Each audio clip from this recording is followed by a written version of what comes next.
कल पढ़ा था कि धातु के जो डी कक्षक होते हैं, डी कक्षक होते हैं, इनकी ऊर्जा समान होती है। ये 5 डी कक्षक होते हैं और जिन कक्षकों की ऊर्जा समान हो उनको कहा जाता है समभ्रंश कक्षक। तो ये 5 जो डी कक्षक हैं समभ्रंश कक्षक हैं।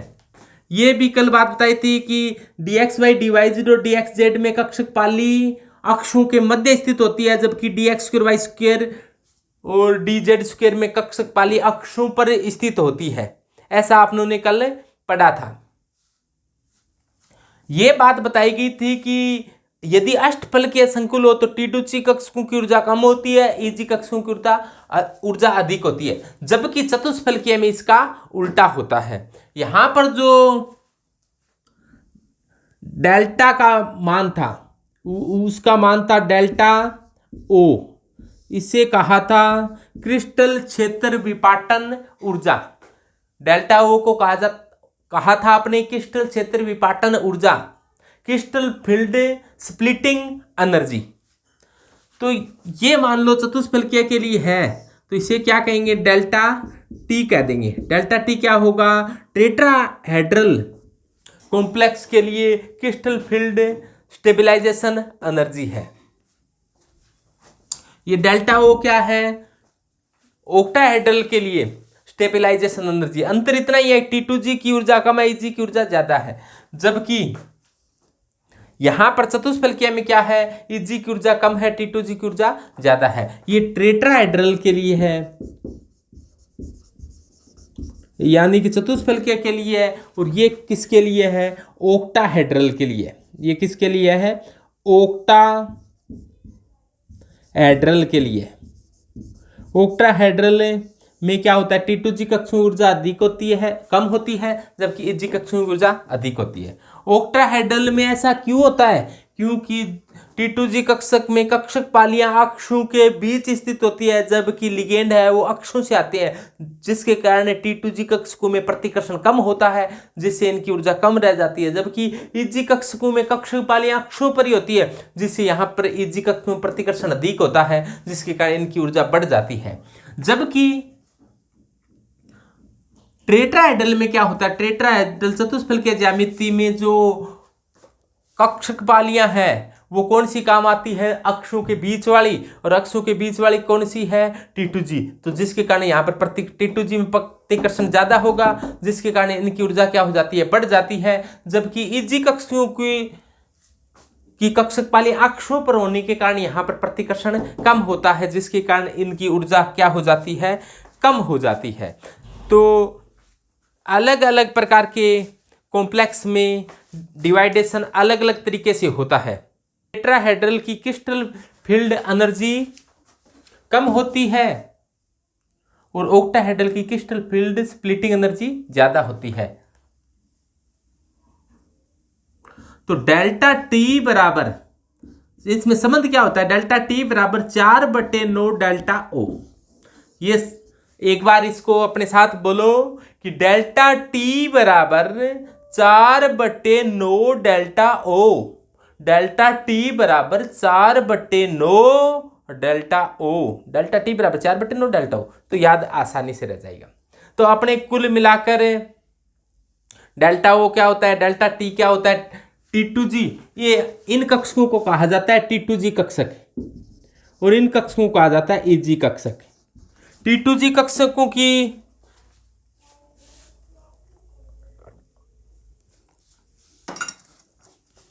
T2G कक्षक होती हैं, इन कक्षकों में कक्षक पालियां होती है ना, जैसे dxy है तो कक्षक पालियां x और y के बीच में होगी, जैसे dyz है तो कक्षक पालियां y और z के बीच में होगी, dzx है तो कक्षक पालियां z और x के बीच में होगी, यानी कक्षक पालियां अक्षों के बीच में होती है कुल मिलाकर। और जबकि dx² y² और dx² y² में x और y अक्ष के ऊपर ही होती है कक्षक पालियां, और dz² में कक्षक पाली होती है वो x और z अक्ष पर होती है। एक पाली होती है वो चकतीनुमा होती है, चकले जैसी, चकला समझ गए होंगे, रोटियां जो बनाती हैं। अब देखो इनमें इनमें कक्षक पालियां T2G होता है, उसमें कक्षक पालियां अक्षों के बीच में, और G में कक्षक पालियां अक्षों पर स्थित होती है। यदि ऑक्टाहेड्रल में जो लिगेंड है वो इस प्रकार से आता है, ऑक्टाहेड्रल में लिगेंड यहां से और यहां से आता है, जिसके कारण ये T2G का प्रतिकर्षण कम होता है, जिसके कारण इनकी एनर्जी कम रह जाती है। जबकि चतुष्फलकीय में कक्षक पालियां, देखो चतुष्फलकीय कैसा होता है, चतुष्फलकीय ऐसा होता है, तो कक्षक पालियां अक्षों के बीच में है और अक्षों के बीच वाले की ऊर्जा क्या हो जाएगी, बढ़ जाएगी। तो किसकी ऊर्जा कम रह जाती है, किसकी ऊर्जा बढ़ जाती है, तो ये आपके ध्यान में आ गया। तो ये तो चतुष्फलकीय अष्टफलकीय पढ़ा, और भी होती है, टेट्रागोनल होता है, स्क्वायर प्लेनर होता है, उन संकुलों में क्या होता है वो अब पढ़ने वाले हैं अपने।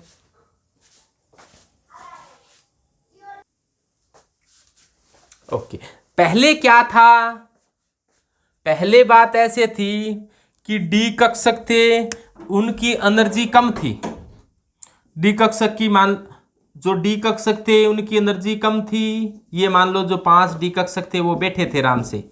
ऐसा कब था, ऐसा था मेटल था, तब ये समभ्रंश कक्षक थे। दोबारा से बता रहा हूं मैं, मेटल था वो समभ्रंश कक्षक थे। जब इसके पास, मेटल के पास इसको चारों तरफ से लिगेंडों ने घेरा, वो बात कि अचानक ही मान लो चारों तरफ से लिगेंड आ गए, जैसे अपने आराम से बैठे और अचानक ही कोई सांप आ जाए, दुश्मन आ जाए, अपने चारों तरफ से घेर ले, तो अपने धड़कन बढ़ जाएगी। इसी प्रकार से इनकी एनर्जी क्या हो गई थी, बढ़ गई थी। इनकी एनर्जी भी क्या हो गई थी, बढ़ गई थी।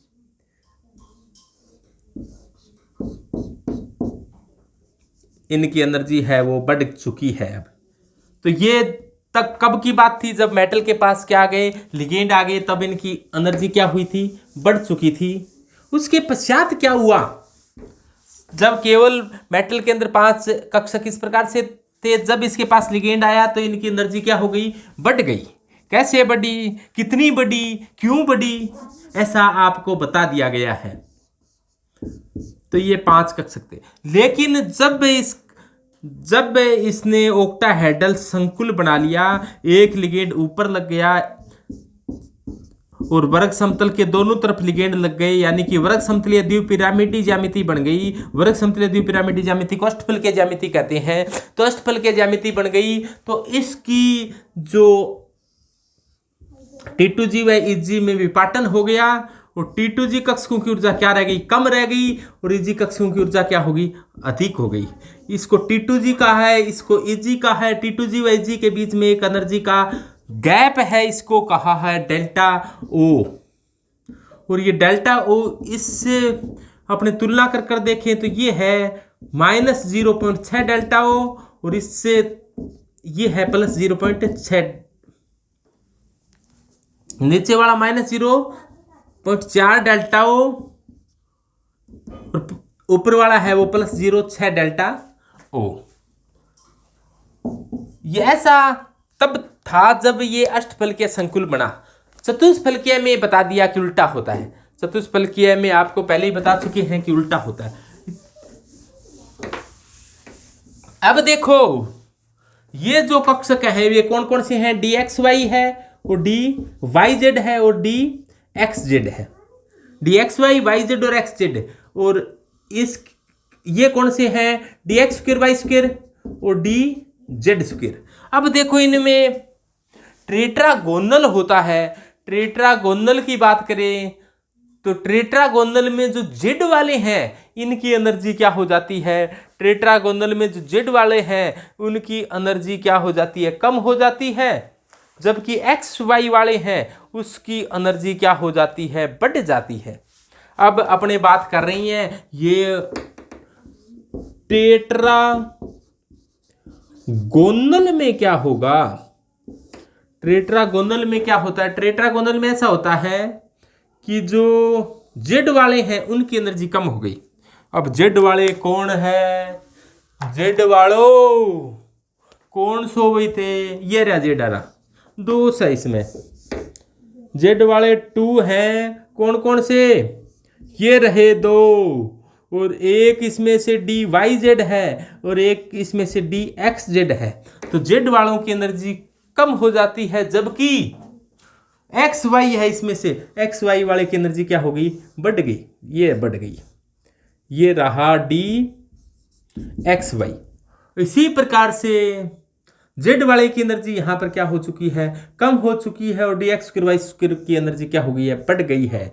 यानी कि ये रहा डी जेड स्क्वायर और ये रहा D X square Y square. ऐसा किस में हुआ है, ऐसा टेट्रागोनल में हुआ है। तो ये हो गया टेट्रागोनल के लिए डेल्टा, डेल्टा के पूरा ही लिख देता हूं मैं नाम, टेट्रागोनल है, नहीं तो टी लिख दोगे, डेल्टा टी से टेट्राहेड्रल समझ जाओगे। ये टेट्राहेड्रल नहीं है, ये अष्टफलकीय नहीं है, ये त्रिकोणीय है, जिसको टेट्रागोनल बोल देते हैं।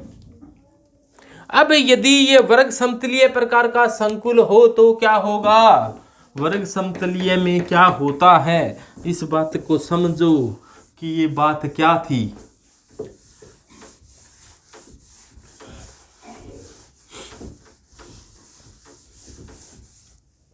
वर्ग समतलीय के अंदर, वर्ग समतलीय संकुल के बारे में आप अच्छी तरीके से जानते हो कि जो वर्ग समतलीय कैसा होता है, उसमें एक्स स्क्वायर वाई स्क्वायर यानी कि मुख्य रूप से एक्स वाई अक्ष पर लिगेंड होते हैं। तो एक्स स्क्वायर वाई स्क्वायर वालों की एनर्जी बढ़ेगी, एक्स स्क्वायर वाई स्क्वायर वालों की एनर्जी बढ़ेगी, जबकि जेड वालों की एनर्जी क्या होगी, कम होगी। जिसमें से एक्स वाई सौदा आ रहा है उनकी एनर्जी कम बढ़ेगी। तो एक्स वाई आ रहा है तो उसकी एनर्जी तो और बढ़ जाएगी। ये रहा D X square Y square था ना, इसकी एनर्जी बढ़ चुकी है, और जेड वालों की एनर्जी और कम हो जाएगी, क्योंकि इसमें आपको पता है वर्ग समतलीय के अंदर ये मान लो एक्स अक्ष पर और वाई अक्ष पर वर्ग समतलीय ऐसा होता है। इसको आप ऐसे को ऐसे मानो, ऐसे मानो कि ये एक्स अक्ष है, ये वाई अक्ष है, इस प्रकार का वर्ग समतल है। एक्स अक्ष और वाई अक्ष पर लिगेंड है, ये एक्स अक्ष है तो ये वाई अक्ष है। तो एक्स वाई अक्ष पर से लिगेंड आएगा, तो जिसमें एक्स और वाई आ रहा है उसकी एनर्जी में बड़ी भारी बढ़ोतरी होगी। तो ये बढ़ गई है एक्स और एक्स स्क्वायर वाई स्क्वायर की, और एक्स वाई की भी एनर्जी क्या हो जाएगी, बढ़ जाएगी। तो ये देखो यहाँ पर डी एक्स वाई की एनर्जी बढ़ चुकी है, और डी जेड स्क्वायर की एनर्जी क्या हो जाएगी, कम हो जाएगी। ये रही डी जेड स्क्वायर की एनर्जी कम हो गई है, और डी वाई जेड और डी एक्स जेड की भी एनर्जी क्या हो जाती है, कम हो जाती है। D Y Z